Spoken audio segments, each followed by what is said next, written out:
Halo semuanya, selamat datang kembali di podcast kami, yaitu SNB, Santai Namun Berisi. Apa kabar semuanya? Semoga kalian semua dalam keadaan sehat dan bergerak. Yang lagi kuliah, lagi santai-santai, yang senantiasa mendengarkan podcast kami. Di sini saya tidak sendiri, ditemani oleh kawan saya, yaitu Saya Kohos dari Rangga. Nama saya Haris. Buat kalian yang baru pertama kali dengar podcast ini, selamat datang ya. Di sini kita akan membahas tentang isu yang lagi rame nih di sosial media, yaitu LGBTQ+. Nah, di sini kita akan membahas dari berbagai sudut pandang. Jadi nggak cuma lihat dari satu sisi aja nih. Nah, episode kali ini kita akan membahas topik yang cukup sensitif dan sekaligus menarik, yaitu LGBTQ+ di lingkungan kampus. Belakangan ini isu sangat ramai membahas tentang LGBTQ+ ini, mulai dari media sosial ataupun di dunia kampus. Ada yang berpendapat yang setuju, ada juga yang menolak, dan juga yang memilih netral. Ya benar sekali Rangga. Apalagi beberapa waktu lalu sempat viral soal postingan bertema Pride Month dari salah satu organisasi mahasiswa di sebuah kampus negeri. Dari situ muncul banyak banget komentar yang beranggapan pro, kontra, dan netral. Nah, Nah, dari kebebasan berekspresi ini, ada juga yang merasa hal itu bertentangan dengan nilai-nilai yang berlaku di kampus. yang bikin menarik lagi, respon dari setiap kampus ternyata berbeda-beda. Ada yang kampusnya yang langsung mengeluarkan aturan tegas terkait aktivitas bertema LGBTQ ini. Tetapi juga ada yang lebih memilih membuat kebijakan supaya mahasiswa tetap mendapatkan perilaku yang adil tanpa adanya diskriminasi. Makanya hari ini kita akan langsung menyimpulkan siapa yang benar atau siapa yang salah. Kita cuma pengen ngajak teman-teman nih melihat persoalan ini dari berbagai sudut pandang. Betul banget nih. Podcast ini bukan untuk menghakimi siapapun, tetapi sebagai ruang diskusi supaya kita bisa memahami kenapa isu ini selalu diperdebatkan. Nah, biar obrolan kita makin seru nih hari ini, kita ditemani oleh narasumber kita, yaitu Rizky. Nah, Rizky, Oke. Aduh, Halo. kenal Rizky. Apa kabar? Sehat? Alhamdulillah baik. Gimana? Kita mau ngobrolin apa nih? Nah, mantap. Podcast kali ini kita akan memiliki 3 bagian. Nah, di bagian pertama ini kita akan membahas obrolan yang fenomena dan fakta yang telah terjadi di akhir-akhir ini. Dan kemudian yang kedua yaitu kita membahas pro dan kontra serta berbagai sudut pandang. Nah, terus yang ketiga ini kita akan membahas soal dampaknya terhadap kehidupan mahasiswa ataupun di lingkungan kampus. Oke, menarik.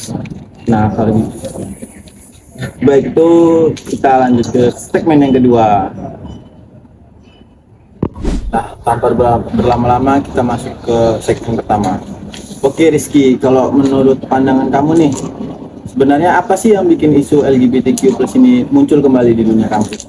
Kayak menurut aku ya, karena beberapa belakang ini pada bulan Juni kemarin tepatnya ada isu tentang Pride Month. Nah, Pride Month ini sebetulnya ini kayak seperti festival di dunia orang tuh para perkumpulan LGBTQ+ ini mengadakan festival besar-besaran untuk menunjukkan kaumnya itu ada.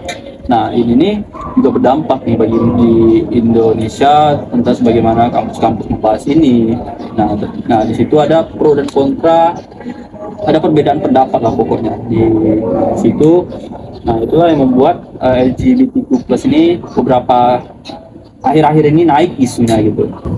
Oh, jadi pihak kampus bagaimana dengan tanggapan pihak kampus tentang LGBTQ+ ini?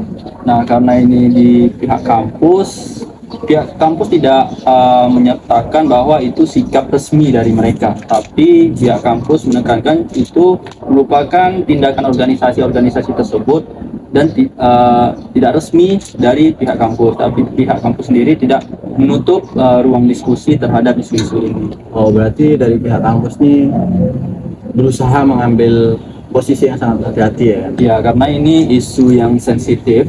Nah, pihak kampus akhirnya membuka ruang diskusi antara persoalan ini tentang isu-isu tentang LGBTQ+ ini. Jadi sebenarnya bukan cuma soal boleh atau enggaknya berarti ya kan, tapi lebih ke bagaimana setiap kampus mengambil kebijakan sesuai dengan nilai yang mereka pegang, seperti itu. Betul, karena perbedaan kebijakan tiap kampus itu berbeda-beda. Nah, artinya kebijakan-kebijakan kampus ini menurut saya harus transparan kepada mahasiswa-mahasiswa yang memiliki pendapat pro dan kontra tentang LGBTQ+ ini.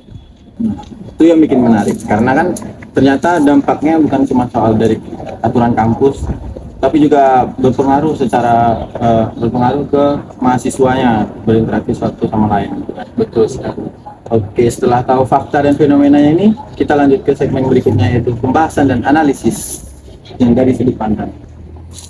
Oke guys, tadi kan kita sudah di segmen awal tadi kan kita sudah membahas tentang fakta dan fenomenanya. Nah, di segmen kedua kali ini kita akan mencoba membahas lebih dalam tentang,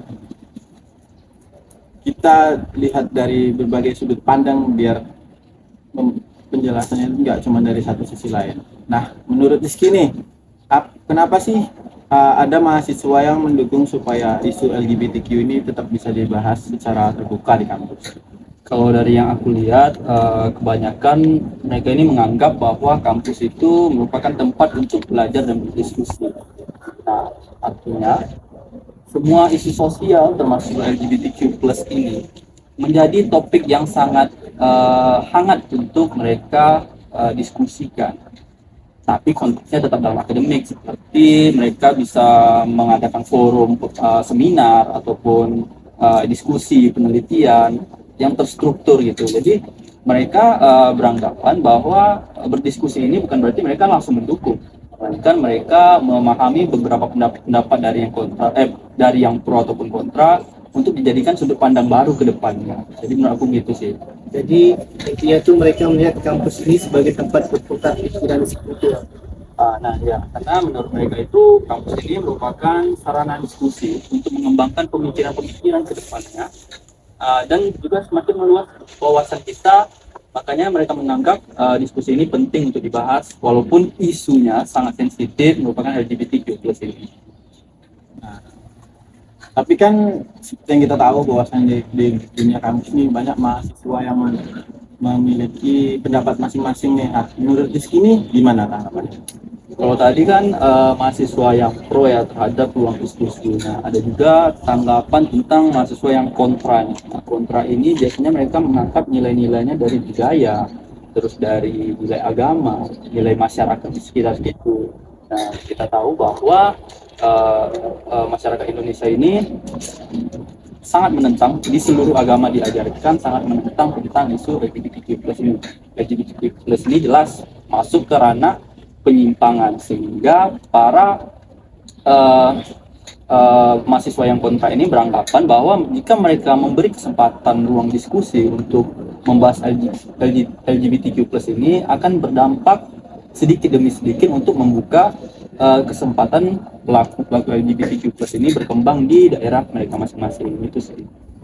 Itu. Jadi sebenarnya dua kelompok ini memiliki sama-sama punya alasan masing-masing lah ya. Cuma sudut pandangnya aja yang berbeda. Nah betul, yang satu ingin berdiskusi untuk memiliki pandangan wawasan yang baru, untuk dijadikan sudut pandang yang baru, sedangkan yang satu lagi ingin mempertahankan nilai-nilai taat dan budaya keagamaan di situ, sehingga dia memperkecil kesempatan LGBTQ+ ini berkembang di lingkungannya gitu. Gak heran kalau misalnya isu kayak gini sering menjadi perdebatan, karena kan masing-masing punya dasar pemikiran yang berbeda. Kalau menurut aku pribadi ini ya, yang sering terlupakan itu justru mahasiswa yang ikut pro ataupun kontra. Mereka malah milih-milih di tengah-tengah gitu, sebagai pendukung yang netral. Nah itu betul sih, karena pendukung netral ini gimana ya bilangnya, mereka sulit. Mereka jika ngomong satu kalimat yang beranggapan bahwa mereka itu pro, Nah, mereka langsung dijudge misalnya. Nah, mereka tuh ada ketakutan sendiri yang membuat mereka lebih memilih netral atau tidak berpihak kemanapun. Ini sulit sih kita membahas tentang mahasiswa yang netral ini. Apalagi sekarang media sosial cepet banget ya untuk viral. Hanya ada satu potongan video aja bisa langsung viral. Betul, ini podcast kita ini kalau dipotong-potong 30 detik, diklipper-klipper di sosial media, ini akan berbahaya juga karena mereka hanya mengutip dari beberapa menit yang kita buat di dalam podcast ini, mengutip bagian yang menurut mereka itu ambigu atau sensitif. Nah, kita bisa dicaci, dijudge ataupun sebagainya. Itulah pentingnya kita menilai informasi itu lebih dalam, lebih perhatikan lagi. Setuju. Nah, coba kita berfokus ke dari sisi kampusnya nih. Kalau menurut Rizky nih, lebih baik kampus membuat aturan yang tegas atau malah membuka ruang diskusi yang seluas-luas? Menurut aku, karena di setiap kampus di Indonesia ini berbeda-beda, memiliki budaya, memiliki karakternya masing-masing di setiap daerah, dan memiliki latar belakang juga, jadi kebijakannya itu pasti berbeda. Yang penting, apapun keputusan kebijakan mahasiswa, itu harus secara jelas, transparan ke mahasiswa itu sendiri. Misalnya kebijakan kampusnya melarang ruang terbuka diskusi terhadap isu-isu ini. Pihak kampus harus bisa menjelaskan bagaimana kenapa alasan ini dilarang, kenapa ini tidak diperbolehkan. Itu harus dirincikan kepada mahasiswa sehingga tidak ada saling tuduh menuduh nantinya kenapa isu ini dilarang di pihak kampus itu. Setuju sih sama poin-poin yang dijelaskan sama Rizky tadi. Kadang kalau kita nggak ada penjelasan gitu kan, malah mahasiswa tuh bikin asumsinya sendiri-sendiri gitu. Akhirnya muncullah salah paham yang sebenarnya bisa dihindari gitu. Berarti dapat simpulkan bahwasannya ini berkomunikasi itu tetap menjadi kunci ya kan? Itu karena komunikasi yang baik itu kita bisa menjelaskan komunikasi dua arah. Kenapa alasan kita begini, kenapa alasan kita begitu. Saling berbeda pendapat itu hal yang biasa dalam berdiskusi ataupun berdemokrasi. Dan itu menurutku juga mahasiswa juga perlu belajar menghargai pendapat orang lain juga sih. Karena di kampus itu kan banyak nih latar belakang yang berbeda-beda. Kalau semuanya mau menang sendiri, ya diskusinya nggak bakal pernah selesai. Hanya melihat satu sudut pandang aja kan. Setuju banget sih karena dengan statement itu, karena tujuan berdiskusi itu sebetulnya kita tidak mencari musuh, tidak gimana ya bilangnya, berdiskusi itu kita tidak mencari yang mana yang benar, yang mana yang salah. Kita mengumpulkan berbagai sudut pandang sehingga kita membuka wawasan baru ke depannya. Ada banyak faktor juga yang mempengaruhi ya kan, mulai dari nilai, budaya, dan aturan kampus sampai berupa pengalaman pribadi mahasiswa. Betul sekali. Betul, makanya kalau cuma melihat dari satu sisi aja nih rasanya memang agak kurang adil gitu. Karena setiap orang punya alasannya masing-masing. Nah, tidak sampai ke apa? Tidak. Oke, pembahasannya Oke, pokoknya pembahasan ini segmen kedua ini sangat seru banget ya. Nah, tapi kan ternyata masih ada nih satu hal yang belum kita bahas nih, yaitu dampak nyata dari isu ini, isu LGBTQ ini kan. Nah, itu akan kita bahas di segmen terakhir.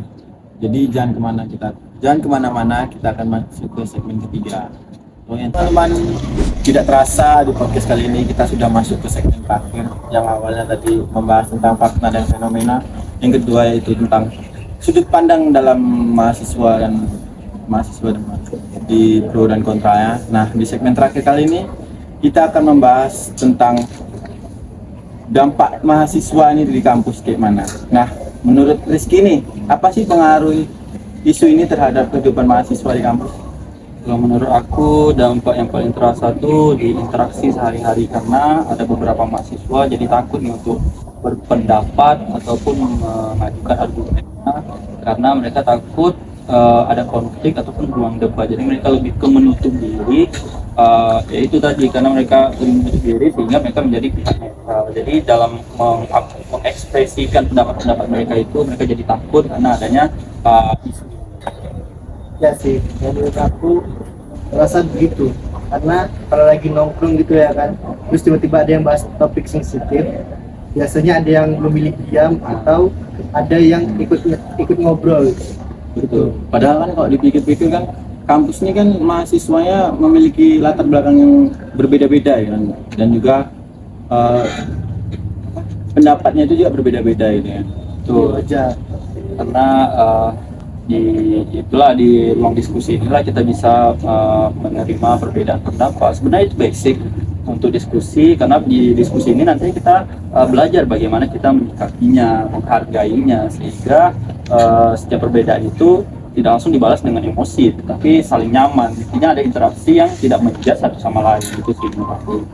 Nah, kayak hubungan sosial ini pasti ada juga dong dampak dari psikologis mahasiswanya. Kalau dampak psikologisnya itu apa aja sih, Rizky?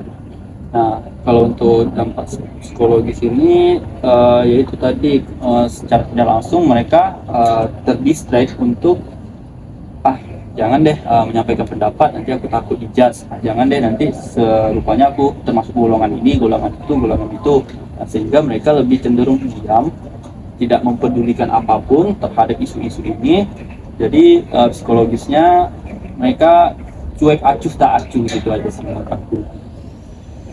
Berarti dampaknya nggak cuma di media sosial aja ya, tapi memang benar-benar mempengaruhi mahasiswa, kenyamanan mahasiswanya selama menjalani pendidikan kampus. Apalagi kalau sekarang di sosial media itu kalau salah sedikit diserang, salah sedikit viral, nah itu kan menjadi faktor juga yang membuat psikologis dengan dari isu ini akan terganggu.